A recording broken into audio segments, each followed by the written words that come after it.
Leadership comes in all shapes and sizes.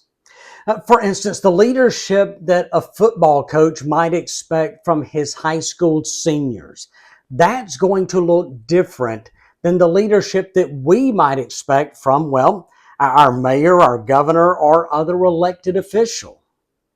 The leadership of a manager at a local store will not be the same as the one who preaches in the local church. You see, now we're beginning to look at the transition into church leadership. The leadership of a general in the military will certainly look different from that of an elder in the Lord's church. Now, there are common traits of leadership in these examples. We expect leaders to grow and to mature. Leaders understand the difference between doing things right and doing right things.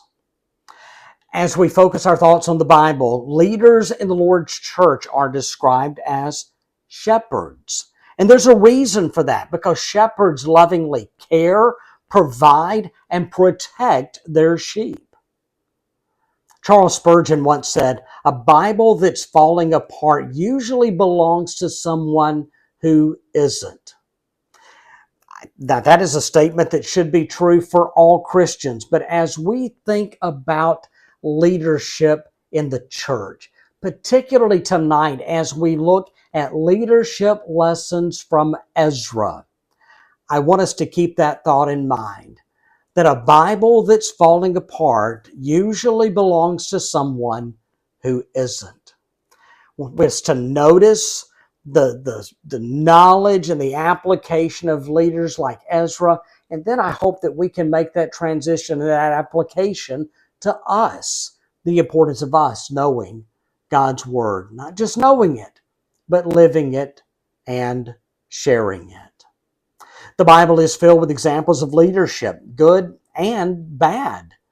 Tonight's study, as we look at Ezra, it's one of those good leaders that at times I fear can be overlooked. Although the book bears his name, we do not meet Ezra until Ezra chapter 7. Really? Chapter 7? There's been a lot that's going on in the first 6 chapters. We look at this and we know Ezra's supposed to be a big leader. He's showing up in chapter 7 and we're like, man, you kind of missed the party, didn't you? You're kind of late for the action. And we'll find out that Ezra's timing is just right. Now, when we think about those first 6 chapters, we think about the group that returned to Jerusalem. We think about their work in rebuilding the temple. They dealt with a lot of struggle, a lot of obstacles, and they overcame that and were able to rebuild the temple. It took them 20 years to complete that project, but they saw it from beginning to end. So obviously, I think about leaders like Zerubbabel and Jeshua, or Joshua, depending on your translation. They provided good leadership. What should we expect from Ezra? Derek Kinder, an author that has a commentary on Ezra and Nehemiah, he explains Ezra's role. He says, "Now at least we meet the man from whom the whole book has taken its name." This chapter and the next, speaking of chapters 7 and 8, will introduce the scholar priest Ezra, his task, and his expedition. The remaining 2, chapters 9 and 10, will show the moral disarray which he encountered at Jerusalem and the unsparing countermeasures he applied. Much of the account is his personal record. We want to notice the words of I and we of direct speech. So let's get straight to Ezra chapter 7. We're going to try to get through 2 chapters tonight, and we will not read every verse, but I want us to take time and to notice some particular points along the way. Ezra chapter 7, verse 1. After these things, during the reign of Artaxerxes, king of Persia, Ezra, the son of Seraiah, the son of Azariah, the son of Hilkiah, the son of Shallum, the son of Zadok, the son of Ahitub, the son of Amariah, the son of Azariah, the son of Marioth, the son of Zerahiah, the son of Uzzi, the son of Buki, the son of Abishua, the son of Phinehas, the son of Eleazar, the son of Aaron, the chief priest. There are a number of lists in the book of Ezra, and these have not had any shortage of difficult names. I don't know if you picked up on that. Some of these names, though, are familiar to us. First things first, Ezra chapter 7, verse 1 begins with the phrase, after these things. That suggests that some amount of time has passed from the end of chapter 6 to the beginning of chapter 7. Scholars believe there is 60 years separating the events of chapter 6 and the events of chapter 7. One of those is Coy Roper, the author of the Truth for Today commentary series for the book of Ezra. He writes, surely events occurred in Judah which were important to those affected, but was not necessary for the inspired historian to mention them to achieve his purposes. Roper goes on to say, this section of Ezra's story in chapter 7, verse 1 through chapter 8, verse 36 is told in 3 parts.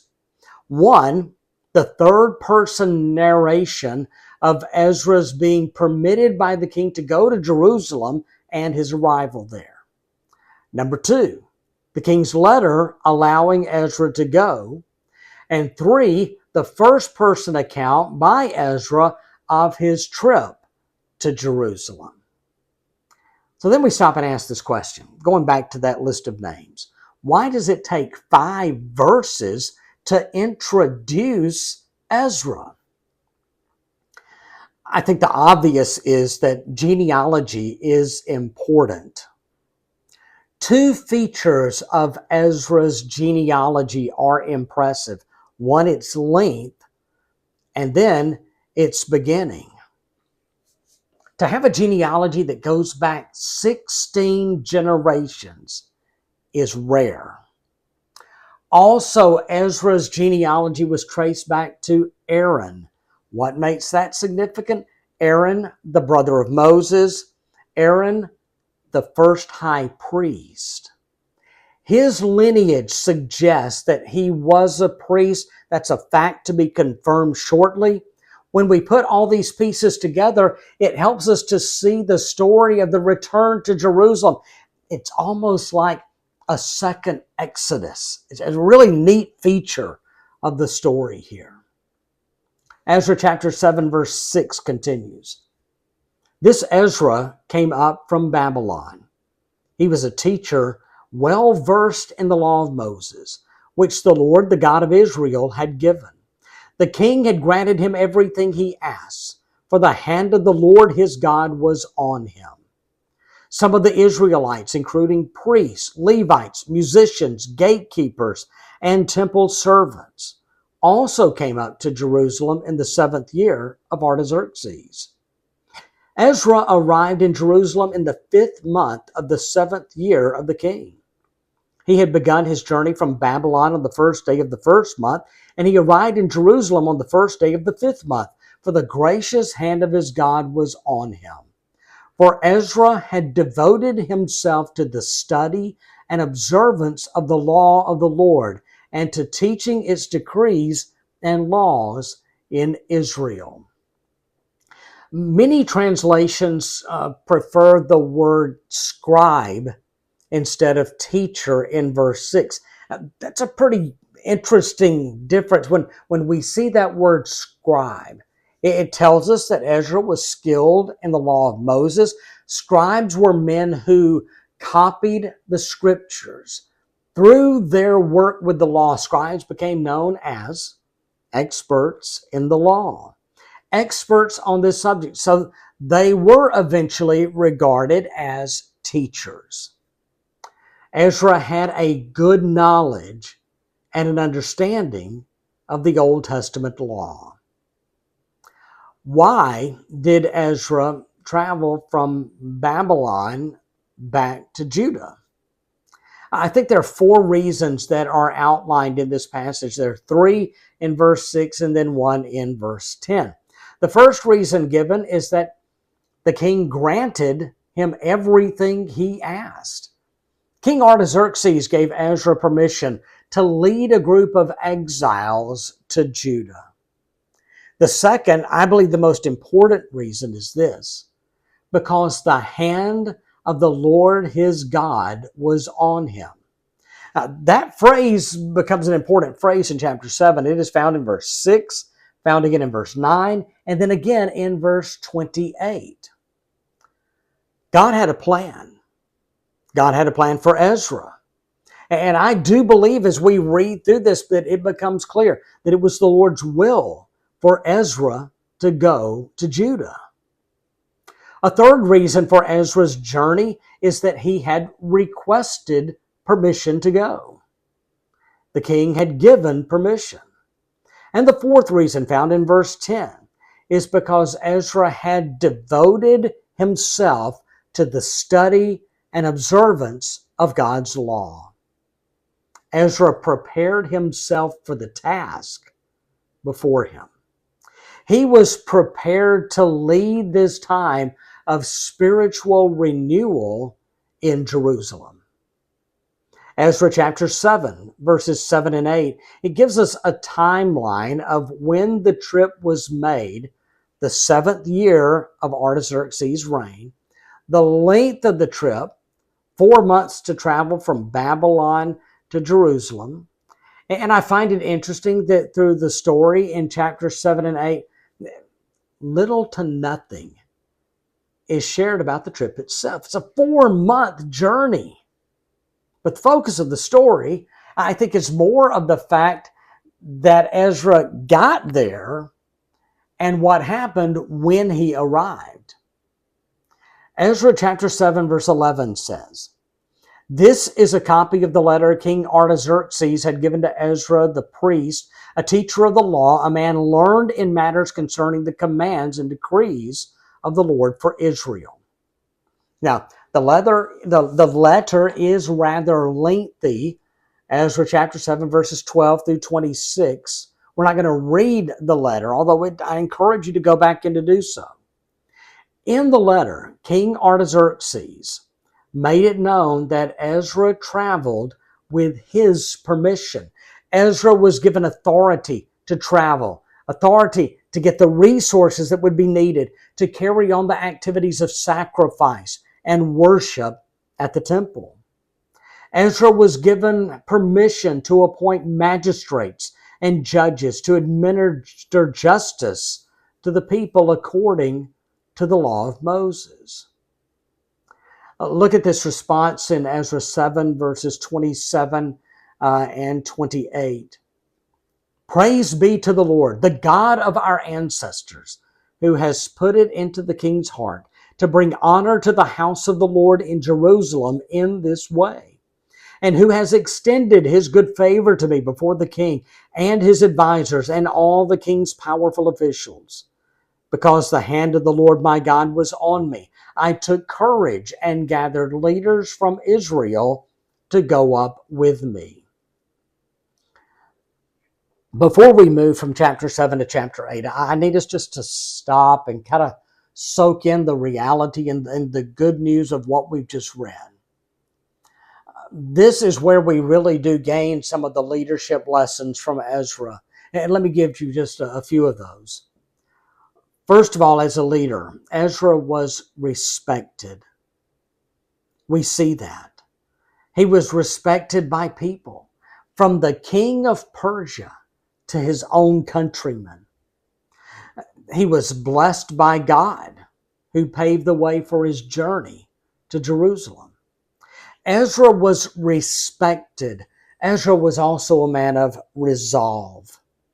Verse 10 says that he devoted himself. He set his heart to study the law of the Lord, to practice it, and to teach its statutes and ordinances to the Jews.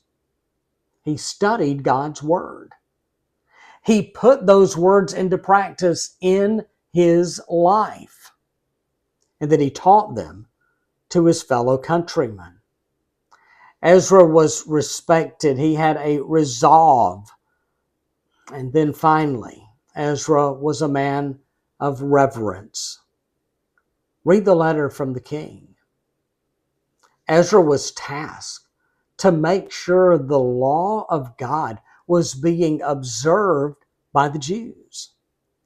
He was trusted with resources because the king knew that Ezra would use them for worship and sacrifices at the temple. They would be used in a way that was intended.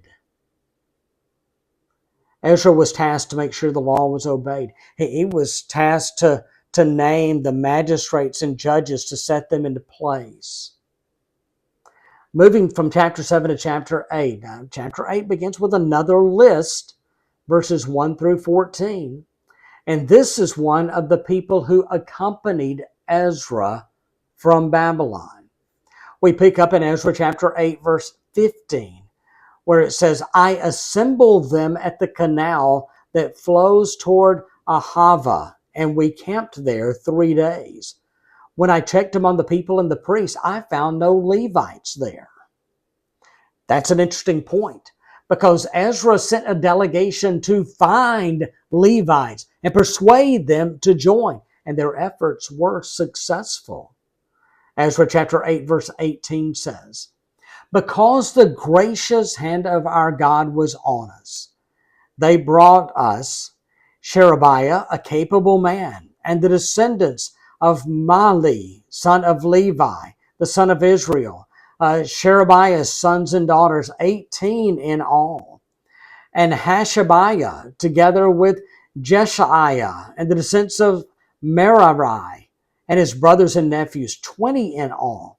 They also brought us 220 of the temple servants, a body that David and the officials had established to assist the Levites. All were registered by name. One leadership trait that begins to emerge is Ezra's recognition that you cannot do the job alone. Ezra's a leader, if you notice, he's constantly gathering other people around him to work alongside him. We see his spiritual leadership beginning in Ezra chapter 8, verse 21. There by the Ahava canal, I proclaimed a fast, so that we might humble ourselves before our God and ask him for a safe journey for us and our children with our possessions. I was ashamed to ask the king for soldiers and horsemen to protect us from enemies on the road, because we had told the king, the gracious hand of our God is on everyone who looks to him, but his great anger is against all who forsake him. So we fasted and petitioned our God about this, and he answered our prayer. I find it difficult to talk about this passage and at least not say something. I've got to say something about fasting, because fasting is a glaring shortfall in the church today. There is in the Bible a connection, a strong connection between prayer and fasting. Fasting humbles us. It puts us in a place to recognize our dependence on the Lord. It heightens our spiritual awareness. And it is a topic that needs to be studied, more specifically. And that is something I believe that we need to do individually. We need to do as a collective body of believers. But it is something that I think is very beneficial to us individually and as a church. Ezra chapter 8, verse 28 says, I said to them, you as well as these articles are consecrated to the Lord. The silver and gold are a free will offering to the Lord, the God of your ancestors. Guard them carefully until you weigh them out in the chambers of the house of the Lord in Jerusalem before the leading priests and the Levites and the family heads of Israel. Then the priests and Levites received the silver and gold and sacred articles that had been weighed out to be taken to the house of our God in Jerusalem. Ezra proved himself to be a responsible leader, but again, he was delegating tasks to people that he had brought around him, people that he trusted to be part of that leadership circle. Now, notice this is a great lesson in accountability. He inventoried the items that had been entrusted to him. Ezra chapter 8, verse 31.